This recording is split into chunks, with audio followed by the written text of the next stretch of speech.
انت تعرف ان العضلات بتحتاج اكسجين عشان تنتج طاقة، ولو انت بتتنفس غلط الاكسجين اللي واصل للعضلة بيقل، ولما الاكسجين يقل العضلة بتتعب اسرع، فتلاقي الاداء قل والاوزان ثابتة مش بتزيد، والنتيجة جسمك ثابت مش بيتطور. فتعال اعرفك طريقة التنفس الصحيحة اللي هتودي اوزانك في حتة تانية. في تمارين السحب زي الظهر مثلا، لما تيجي تسحب الكيبل عليك هتطلع النفس، وانت راجع بالكيبل هتاخد النفس.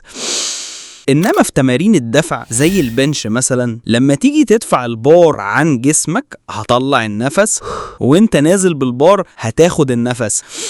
دي الطريقة الصحيحة يا دبابة. وعايزك تعرف انه السر مش دايما بيكون في التمرين نفسه، ساعات بيكون في التفاصيل الصغيرة اللي مش بنركز عليها. فانا عايزك تركز على انك تتنفس بشكل صحيح، والله بعد شهر واحد بس هتشوف الفرق وهتدعيلي. وفي النهاية ما تنساش تصلي على النبي يا وحش.